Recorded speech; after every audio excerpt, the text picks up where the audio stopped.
The battle between the rival and Godzilla was fierce. Godzilla never having been so overwhelmed by a great ape, even during the Great War. He was skilled and strong, as Godzilla was going to lose at this rate. It didn't help that the rival ambushed him and wasn't playing fair. But the so-called great apes always like to cheat their way to victory. As you would know it, the rival beat Godzilla out of his lair. But here, in this very different universe, the rival takes a very different strategy. Hours before their climactic battle, the rival grabs his Gojira dorsal plate tipped spear, grabbing it tightly as he arrives at the cavern. The shallow waters that would one day rise into a much more vast ocean stared at his feet, telling him to turn back. But nothing was stopping him. He would challenge Godzilla and kill the tyrant once and for all to win the war. The rival beat his chest, roaring out for Godzilla, and stood outside, spear in hand, and sat on a boulder. Godzilla had to be in there, and indeed he was. The rival narrowed his eyes, hearing the loud footsteps that boomed throughout the world. The waters vanished, telling the rival that he's had his chance, but he didn't care. He watched carefully, as there he was, Godzilla. Standing tall, menacing, terrifying, being the familiar gaze that the rival had feared once a long time ago. But the rival wasn't giving up so easily. The rival roared, deciding to confront Godzilla in open combat instead of taking the ambush route. This would change history forever. The rival charged, throwing a spear at Godzilla, who ducked under it, the side hitting his dorsal plates where it now laid on his back, lodged in between the dorsals. The rival ran in nonetheless, knowing he had to get his weapon, and uppercutted Godzilla and grabbed his spear off of Godzilla's back, stabbing it deep into Godzilla's side. Godzilla roared out in pain, tail whipping the rival into the side off of him, and ripped the spear out with his jaws, throwing it away. Godzilla was sick of these creatures all using their pesky weapons. Fight like real titans. Godzilla bit down onto the rival's shoulder, ripping it apart, and then threw him into the rock wall around his lair. The rival ducked out of the way, punching Godzilla's ribcage, then rolled away from Godzilla's bite. Godzilla snarled and shot his atomic breath, the rival dodging out of the way and grabbed his spear, absorbing Godzilla's atomic energy. After Godzilla stopped, the rival grinned at his spear, but Godzilla rammed himself into the rival to knock him away. The rival held onto his spear and then stabbed the spear into Godzilla's thigh, going right through the entire leg. Godzilla screamed out in pain, kicking the rival off and shot his atomic breath into the rival's face, knocking him away, falling back. The rival managed to cover some of it, but he still screamed, putting out the flames covering his face. He was nearly disgusted by the rival's fear, Godzilla roaring at him to leave now or die. The rival ran off as fast as possible, clutching his face and wrestling a massive tree to recover. Despite being injured, the rival's thirst for revenge was strong now, and unknown to him, he spared himself a gruesome death by the titan known as Tiamat in the far future. And now would change history. I am Azarus. I am a Watcher. And embark with me on this journey as we explore the question, what if the rival survived?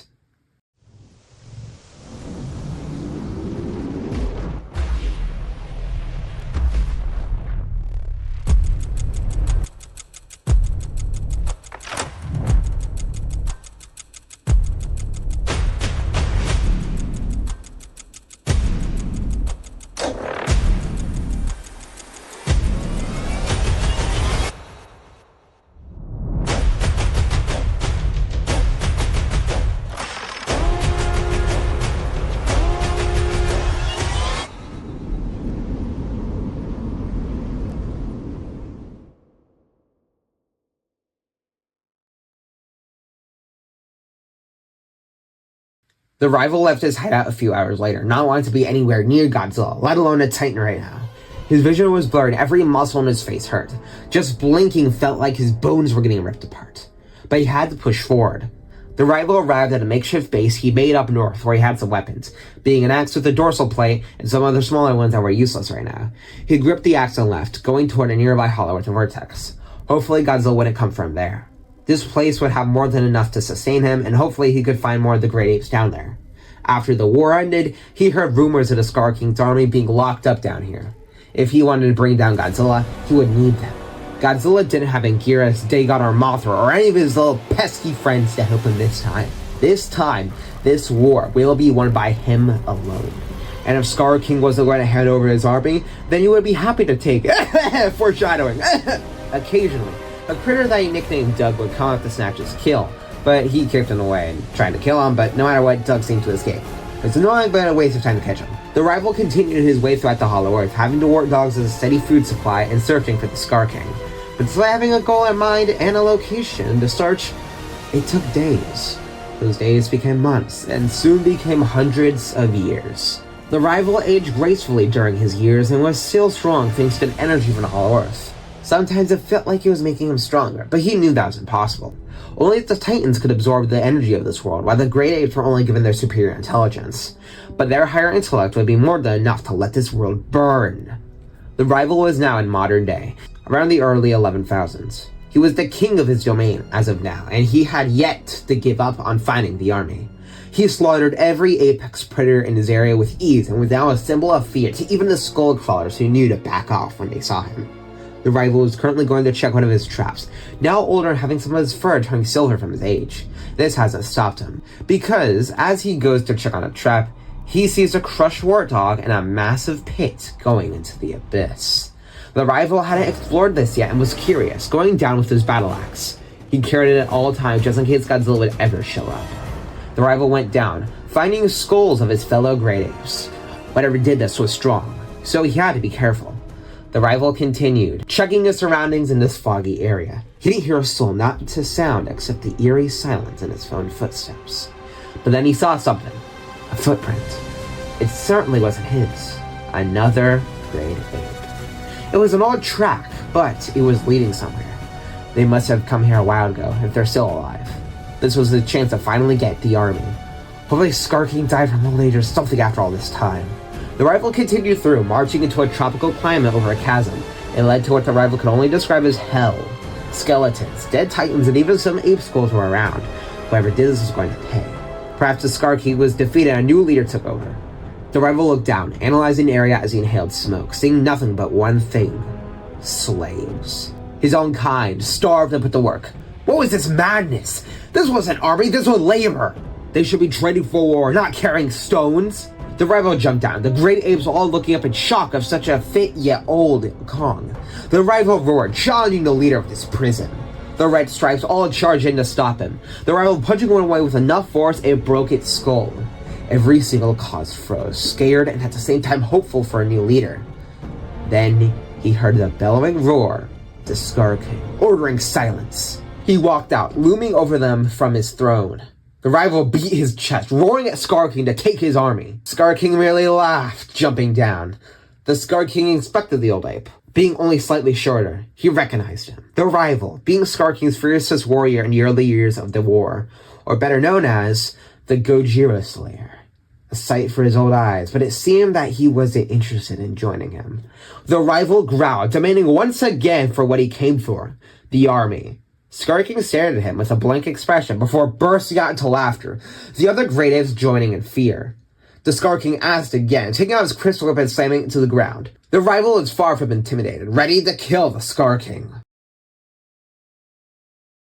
The rival roared, charging in first. Scar King roared back and used his whip, slashing it into the rival's direction, who caught it with the axe, pulling Scar King down onto his chest before he could get the upper hand. The rival jumped up, aiming his axe down to split Scar King in half, but he rolled out of the way, jumping back to his feet and slashing the crystal to his rival's arm, slashing away his fur. The rival roared in pain, clutching the area of bleeding, and snarled. Scar King could help but grin, having the time of his life. The rival charging once again, relying on his brute strength to win. He slammed the axe down, Scar King dodging it and whipping his back, to which a rival fell over, catching the whip on its second strike to his face. The rival pulled the whip down, making Scar King once again fall over. The rival got up first, grabbing Scar King ready to rip in half, but he managed to kick the rival off and land on his feet, grabbing the axe which was now on the ground. The rival was now weaponless, while Scar King had both of them, but he always thought of the weapons were overrated.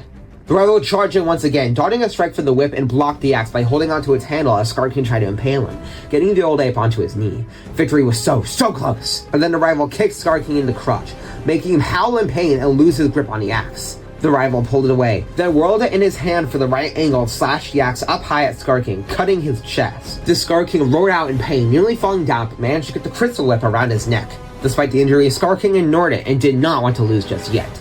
Jumping up, over the rival and putting him in a chokehold. The rival gagged, struggling to breathe as he felt his head get dizzy. The Scar King kept his hold tight, dragging him towards the lava. The rival felt its heat approach and knew he had to act fast. The rival mustered all his strength, trying to free himself, but it wasn't working. Kong fought a much weaker Scar King in their battle, while also being a prime specimen. While here, the Scar King had some of his strength still left in him. The rival felt the lava get even closer, just a few feet away. The Scar King kept on the ground and laughed, ready to finish him off. But before the Scar King could kick off, suddenly, the rival punched Scar King's chest, an electric shock going through his body, a strike of thunder echoing throughout the planet. The greatest were all shocked as it seemed that somehow the rival just used lightning. Well, it would all be correct. The rival got up, throwing the whip off his neck and ran for Scar King. Scar King tried to get up, but the rival beat his chest down, not giving him a chance for any last words and began punching his head, electrical waves of energy going through his fists, beating him senseless. The Scar King's face was now unrecognizable, now being destroyed and still sparking with electricity.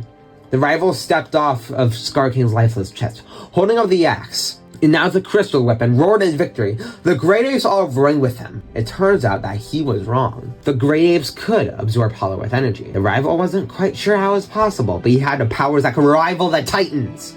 But how did this happen? Well, during his encounter with Godzilla all those years ago, Godzilla's atomic breath burned the rival's face. But it also went into his skull, burning some of it too. This caused atomic energy to flow in, and it never really left because the Hollow Earth energy he was unintentionally absorbing every minute he was down there. This gave him powers like the Titans. He turned it into thunder. With these new abilities, who could hope to stop him? He grinned, now having this army. But then he noticed the crystal was beginning to glow. He pointed at Red Stripe, asking what this was. The Red Stripe led the rival to a waterfall of lava. Or wait, would it be a lava fall? Calling to the other Great Apes above, who pushed a massive boulder down on a river of lava. The rival watched in curiosity, not knowing what to expect, until two glowing eyes pierced into the darkness. A shiver went down his spine, not because he was scared, but because it was getting colder. He watched as a massive figure revealed herself, bigger than Godzilla and Ghidorah. Shimo, the Great Ice Titan, one of the oldest and the strongest. But was here? How? And more importantly, how does Scar King even harness her power? Well, sadly, even the multiverse doesn't have an answer for that. The rival inspected the crystal whip, seeing how it resembled Shimo. He tried to give it a command to roar, aiming at her as it intensified. Shimo then hit her head on the ground in pain, obeying and releasing a bellowing roar. The rival grinned, intrigued by this power. But this wasn't going to do it. Over half the army was starved, and the greatest weapon was being treated like an exhibit. How idiotic was Scar King? He roared out to the Red Stripes, ordering the chains to be taken off. They all obeyed from fright of Shimo and the rival, who was released, roaring out in anger. But she noticed the rival. Hopefully he wouldn't be under the Scar King. The rival beckoned for her to exit the prison, not using the crystal just yet. Shimo did so, walking out slowly and weakly. Scar King was really starving her. The rival climbed up on top of Shimo's back, roaring loudly to get everyone's attention, making a speech that soon their kind would reign supreme over the surface lands and all Titans would fear them. Soon they would conquer all and be all kings. The rival raised his axe, ripping the crystal out from the whip and infused it into the axe, combined with the Gojira dorsal plate, making it boom. He roared, Shimo and the Great Apes following.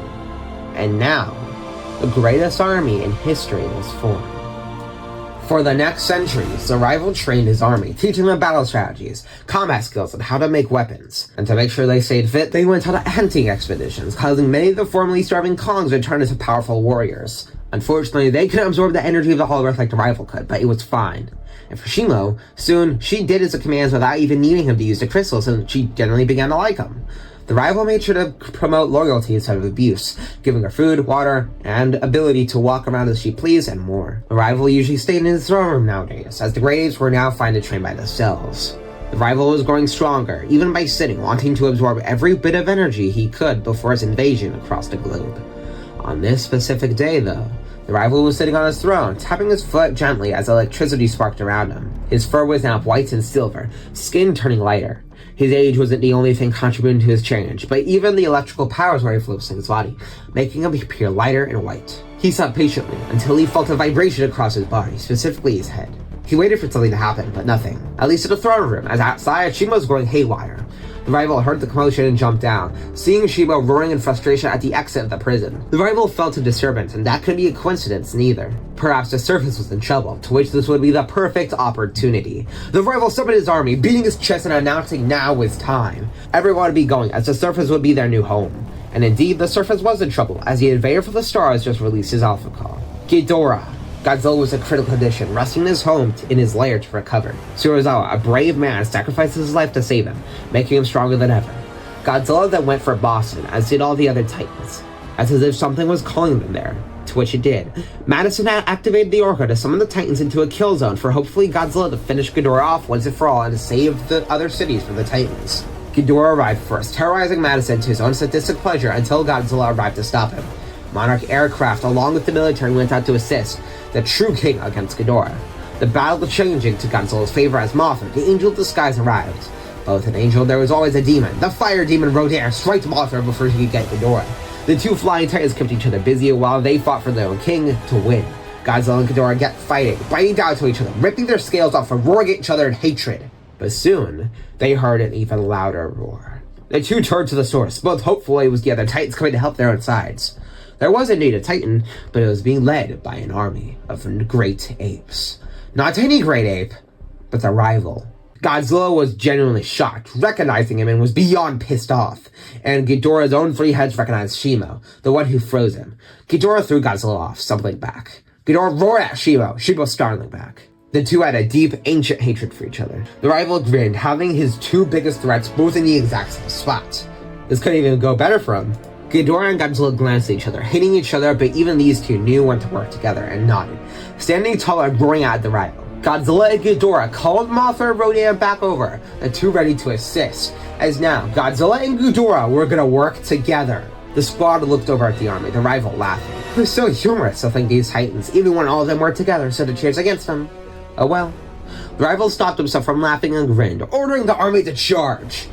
Ghidorah bit down an electrical grid, the other three titans moving out of the way as Ghidorah's wings released a wave of electricity, nearly hitting the rival himself. After it cleared, he looked down to his army, seeing a few great apes dead, but most of them are fine because they were using their shields. The rival grinned, proud he taught them well. The army charged, hurling spears at Ghidorah which held him down. Godzilla ripped them out and used one in his mouth to slap the Kongs in their heads. One of them lunged onto his back, Godzilla biting down into his leg and throwing him off, crushing his skull. Ghidorah joined the battle, burning the great apes as Mothra and Rodan advanced until suddenly thousands of warbats came out of nowhere. The rival knew that even with his army, the Titans were still powerful, so the rival took some extra help. Skullcrawlers emerged out of the ground, rushing past great apes and lunged for Godzilla and Ghidorah. By domesticating them, the Skullcrawlers kept their bloodlust in nature but obeyed the rival. As warbats were kept as a symbiotic relationship, the rival would find them food in exchange for their numbers. Rodan quickly fell, getting overrun by over 300 warbats while Mothra held her own, trying her best to stay in the air, using her god rays to keep them away, but was running out of energy. Ghidorah and Godzilla, despite being the most powerful titans out of them all, were getting cut up and injured, getting overwhelmed as the great apes managed to get up close and use their combat training to overwhelm them. Godzilla then released a nuclear pulse, his body turning into an alarmingly blue hue. The rival narrowed his eyes, getting worried, and got off Shimo, charging in for Godzilla. Godzilla roared, furious at the rival. The two charged, Godzilla being superior in physical stats as they pushed the rival down, but the Kong was still a better fighter, kicking Godzilla off and slicing the axe across his chest. Godzilla roared in pain, seeping radiation out of his body. Mothra saw this, using the last of her energy to use one last god ray to knock the incoming warbats away and to propel herself forward. It went to save Godzilla. Shimo saw this and shot her frostbite cannon, freezing Mothra in the air and causing her to shatter. Just only a few feet away from Godzilla before she shattered like glass on the ground. Godzilla roared out in anger when he realized what Shimo did, charging in for her, but he wasn't paying attention to the rival. His axe absorbed some of the Godzilla's thermonuclear energy and was charged up, the rival slamming his axe down as hard as possible onto Godzilla's neck. Ghidorah looked up when seeing Godzilla fall, and his dorsal plates lost all color. Everyone, and I mean everyone, froze. Godzilla was dead. Ghidorah used one last lightning attack from his wings and took off into the air, and the rival just killed Godzilla, so easily too. Ghidorah was genuinely worried he would lose, and felt a little fear. The rival grinned, looking at Godzilla's eyes before they closed shut, his breathing coming to a halt. The rival grinned, beating his chest in victory as he had Godzilla finally gone. But his job wasn't done just yet, as there was still work to be done, destroy the Titans. The rival got back on top of Shima, the axe too large to remove, and didn't want to waste time when he could be tracking down Ghidorah, as he was his biggest threat. The army advanced after Ghidorah, who was flying as fast as possible toward the east of America, Godzilla's body collapsing onto his side. It looked like a nightmare, something unreal, but it was definitely real, and certainly a reality. Godzilla was gone. Humanity was put at the bottom of the food chain as an apex predator conquered the surface. The rival had it out for humanity too, destroying every civilization he could find. This caused several companies to band together to create something to stop the rival. Monarch, Shout Industries, and Ivivin Cybernetics had all worked together with the United Nations' greatest technicians and scientists to create the Jaeger program. 5 mechs in total. 4 being based off humans, while another one was dictated Mechagodzilla, being the strongest out of 5. Mechagodzilla, Gypsy Danger, Critical Typhoon, Strike Eureka, and Obsidian Fury. They were given the pilots designated to be humanity's last stand against the invasion of the Great Apes. But this wasn't going to do it. Ghidorah was currently in France, fighting off the war bat swarm that finally managed to catch up with him. Ghidorah roared out in pain, trying to get them off, but he was starting to get ripped apart and losing energy. Until, boom! The oxygen destroyed, and the last one they had. Ghidorah watched as all the warbats were getting destroyed, losing their lives in an instant. Ghidorah then watched as Mechagodzilla approached. Ghidorah got ready to fight, but Mechagodzilla began communicating. Using an advanced orca, they established communication with the Hydra, asking him for his help. Ghidorah scoffed, ready to attack now, but they pointed out that they just saved Ghidorah, and there's no way that he could win this alone, especially against a rival's army. Ghidorah realized this and was annoyed, but he knew the humans were right and accepted. But he would gladly betray them. Ghidorah was brought to the designated battlefield for when the rival came for them. Mount Fuji, Japan. The other Jaegers were there, patrolling the area where dozens of other military craft surveyed the area. They were ready for this battle. Mechagodzilla was stationed nearby for a refuel, while Ghidorah woke up Yamata no Orochi, explaining the situation to the other Alpha Titan. After a short communication with Ghidorah and the Orca, Yamata no Orochi agreed to join their efforts for this war. Orochi and Ghidorah stood nearby, while Mechagodzilla and Obsidian Fury went out with other Orca devices to locate Titans, deciding to remain stealthy, while military forces did their best to distract the rivals' forces. In total, they managed to get Barb, Amulek, Tiamat, Nikika, Bunyip, and Quetzalcoatl, while the other Titans were killed off and destroyed by the rivals' army. But they had to get one last addition, who could very much change the playing fields. Kong. Fighting off a horde of skull crawlers was Kong on Skull Island. His family still went to Skull Island, and Kong was henceforth birthed, defeating the Skull Devil, Ramorak, and vengeance for his family. But now, Kong was struggling to stop these monsters from their chaos until Mechagodzilla arrived. Instead of approaching with the Orca as Kong got in the defensive, Gia calmed him down. Mechagodzilla had military soldiers inside and went to rescue Monarch staff off the island, as well as get Kong to their outpost for the final battle. Kong understood Gia explaining in their sign language that the world would need their help. Eileen Andrews was mad that Gia didn't tell her that Kong could understand sign language, but that wasn't important right now. Kong understood, as they suggested using the Hollow Earth vortexes to travel faster. The humans got inside Mechagodzilla and went through the vortex. Mechagodzilla designed to not be only a Titan killer, but a really big heave. Mechagodzilla and Kong made landfall, moving out of the way to get to Japan. But as they did, they ran into an issue. Despite Mechagodzilla's sensors detecting a vortex, they ran into a massive wall. Kong and Mechagodzilla ripped through it, discovering the Iwi civilization and their city. After contacting the people, Gia was recognized as the Chosen One. Gia told them the upcoming threat, and they were shocked, as their prophecy foretold a very different story, but understood. Gia was then used to summon the Mothra Prime. With her ability of reincarnation and senses to all Mothras in history, she sensed her previous Mothra's memories and felt Godzilla could be hurt. She went through a vortex with Kong and Gia, arriving in Rio, while Mechagodzilla went to Egypt to get closer to Japan, arriving in less than a day. Mothra Prime landed near Godzilla's body, trying to get him to wake up, but his body was still. Mothra Prime released a sigh, still sounding majestic as ever. Carefully, she spread her rings around Godzilla, beginning to glow green. Her wings shimmered as energy flowed from her body into Godzilla's scales. Kong and Gia were mesmerized by the sight as Mothra Prime's body turned into a glowing green. After a short moment, Mothra Prime and Kong looked at Godzilla's body with hope. Then, his eyes flashed. Godzilla was back. Godzilla's dorsal glowed a pitch blue, not even showing any markings. Godzilla's eyes were glowing white and blue, growling loudly and standing up to his feet. Godzilla ripped the axe out of his neck, spitting out an intense amount of blood. It turns out Godzilla never died, but his radiation kept him alive, but not enough strength to move. And now, he was stronger. Having Mothra Prime's power charging him, Godzilla roared in his immense power, then spotted Kong. Without a second of hesitation, he rammed Kong hard, knocking him down and burning him. Kong tried to punch him off, but Mothra Prime used her God Rays to knock him away. Godzilla was confused until Mothra Prime explained that Kong would be on their side, and would stop the rival with them. Godzilla huffed at Kong, but nodded in his respect. Really wanted to kill him. Godzilla kicked the axe over, Kong picking it up with a smile. Godzilla hoped Kong knew what he was doing. Kong lifted up and roared as Godzilla and Mothra Prime joined them, as a warning to the rival that they were coming for him. The military weren't enough, as the rival's army has moved over to the shores of Japan, knocking Tokyo off the map and destroying several other neighboring cities. Mechagodzilla and the Jaeger squad were here and ready for battle, Ghidorah having been given several electrical grids worth of power to absorb. Ghidorah and Orochi stood next to each other, while the other Titans were positioned around. The military were positioned everywhere, ready to give up their lives in the name of humanity. The rival walked up Mount Fuji. Being here first, the thunder followed him. The Titans and Mechagodzilla roared, the Jaegers blaring their horns. Barb, Bunyip, and Amulek stood next to Ghidorah and Orochi, while Tiamat and Nakika were nowhere to see and Quetzalcoatl was somewhere else. The rival smirked, beating his chest as the Great Apes marched, Shimo standing beside him. Ghidorah locked eyes onto Shimo, wanting vengeance. The rival jumped onto her back, pointing toward the army as they all charged. The Jaegers were first ones intercept. Obsidian Fury and Gypsy Danger sliced off two of the Great Apes' heads. Striker Eureka and Crimson Typhoon slammed into the other Great Apes, Striker unleashing missiles, while Crimson kept three Great Apes at bay all at the same time. Orochi and Barb ran through the armies, trampling some of the Great Apes and Skullcrawlers. The Warbats flew in from above, but the military and Quetzalcoatl kept them away. The military managed to kill some of the Warbats with their jets, and Quetzalcoatl ripped some of them apart. Some made it down, causing Bunyip and Amulek to lose their lives against the army. The rival grinned until suddenly a recent backup gear appeared out of nowhere from the sky. Gypsy Avenger, a Gypsy Danger copy to rely more on speed. Avenger knocked the rival off of Shimo from behind, punching the rival repeatedly and shooting missiles at Shimo at the same time, which distracted her. Shimo was about to run in until Ghidorah crashed through the sky, drop kicking her head and knocking her down. Gypsy Danger came to join Gypsy Avenger. The two tag teamed the rival and punching him around, cutting him up and knocking him down. Since the Jaegers ran on nuclear energy, his electrical powers did almost nothing. The Gypsies kept kicking the rival around until he grabbed Avenger's leg and threw him into danger, spitting out a broken tooth in anger.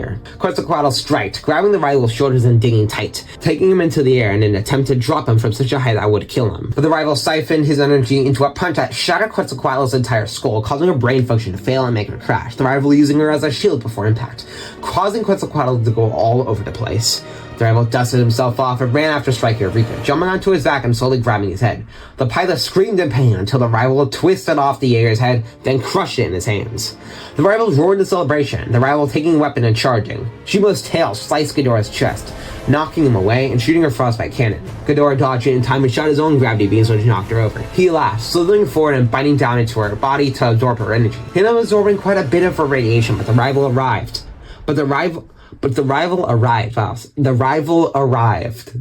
arrived. Yep. Okay, anyway. Stabbing the spear into Ghidorah's back, ripping out his heart. Ghidorah shrieked out in pain, throwing him off and ripping the spear out. But this gave enough time for Shimo to shoot her beam, freezing his wing and continuing to the rest of the body. Gypsy Avenger and Gypsy Danger were destroyed by the remaining Warbats and the other Great Apes. Obsidian Fury was knocked down and crushed by Wona. Crimson Typhoon and Barb were torn apart by the Skullcrawlers. Nakika and Tiamat tried to fight, but Nakika was destroyed on the land, and the Warbats managed to twist Tiamat into ways that her body shouldn't be able to. Ghidorah closed his eyes, the rival laughing and ready to deliver the final blow, but Ghidorah's eyes flashed open, releasing an electrical pulse of energy. Some of the Great Apes were killed, turning to ash or severely injured, even Shimo getting her body scorched, while the rival managed to block the energy and absorb it. Ghidorah freed himself, biting down onto the rival's shoulders and neck, thrashing him around the ground and flew to the top of Mount Fuji, ready to destroy him. The rival roared in pain as Shimo ran in, pushing Ghidorah in, but the rival landed on the other end. They watched as Ghidorah screamed out in pain, shrieking loudly in pain for help, but everyone was already dead. Ghidorah let out one last scream before the middle head was consumed by the lava. The rival smiled, nodding to Shimo for help and roared, having won this war. But then, something hit the rival hard, a blast sending him flying and scorching his fur, as backup had finally arrived. Everyone turned to the source, seeing the seas burning. Incoming, a green Mothra Prime, known as the Mothra Leo transformation, was flying in with her majestic calls, while Kong, holding the axe tightly and gripping onto the dorsal plates of Godzilla, carrying them overseas. Godzilla roared, gritting at the rival as they arrived onto the shores. Mothra Leo landed beside Kong, who jumped off, Godzilla rising out of the seas. The trio roared, Shimo and the rival roaring back.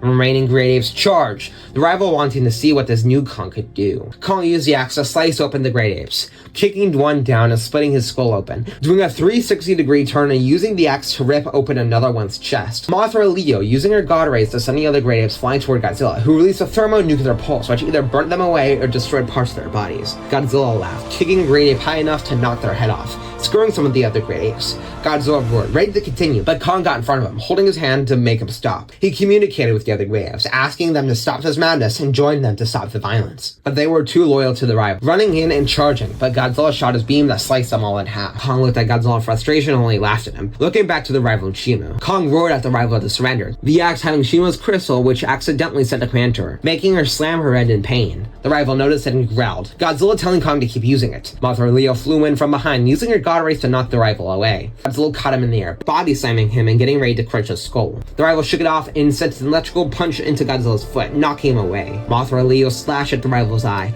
ripping it out and making him roar in pain. He caught her wing, making her call out for help, but he silenced her by crushing her body. Godzilla looked up in horror, charging in to avenge Mothra. The rival instead only smiled, taking a quick turn for Kong. Godzilla's eyes went wide with realization and roared for Kong's attention, who was using the crystal to make Shimo knock herself out. But the rival pushed him down to snatch the axe. Before Godzilla could even do anything, in only a few seconds, the rival slammed the axe down into Kong's face, splitting his skull open. The rival got off, panting in exhaustion, and turned for Shimo, whose head was bleeding out, but could still fight, still loyal to the rival no matter what. Godzilla growled, watching the rival and Shimo begin to surround him. This was the fight that would determine the battle. Nobody was getting here in time. The military failed, and the Titans failed. And if Godzilla didn't play it safe, he would join them in their failure. The rival went to the front, jumping up and punching the back of Godzilla's head. Godzilla tried to bite him, but Shimo slammed herself into Godzilla's side, slashing his side open with her spikes. Before he could react, the rival slid across the ground and grabbed Godzilla's tail, pulling him to the ground and making him fall onto his chest. Shimo slashed Godzilla's neck, Godzilla roaring in pain, whipping his tail into her legs, to which knocked her over. Godzilla got up, only for the rival to stab the axe into his neck, ripping his gills. Godzilla screamed and threw the rival off, Shimo slapping her spiked tail into his face. The rival uppercutted him, knocking his face back to Shimo, who bit down and threw him into the rival. This continued for nearly a minute. Godzilla trying to bite down onto or escape their hits, but they just kept hitting and hitting, making him unable to escape. After a brutal beating, Godzilla's blue hue was now covered in blood. His radiation trying to regenerate his wounds was draining him of energy. Godzilla tried to get up, but the rival was disgusted by him and kicked his face down, making him roll over. Stay down, Godzilla's thoughts told him. That everyone's dead bodies were telling him otherwise. His friends were all dead. Even his greatest enemy, Ghidorah, had given up his life to stop the rival. But even if he had the will, how could his strength match theirs if it was gone? Good thing his thoughts asked that question, because help had arrived, as he heard something whirling in the sky. The rival and Shimo looked up, where they saw over 100 warheads drop. The rival covered his face, Shimo bracing herself. Even if it was just radiation, the explosion force could kill them. And they dropped all right onto Godzilla's dorsal plates. The rival wiped the smoke out of his face, seeing Shimo flash her spikes to establish her location. He survived the attack, the entire mountain area being defaced, but he couldn't absorb any of the radiation. Why? But then he realized something, or someone else did.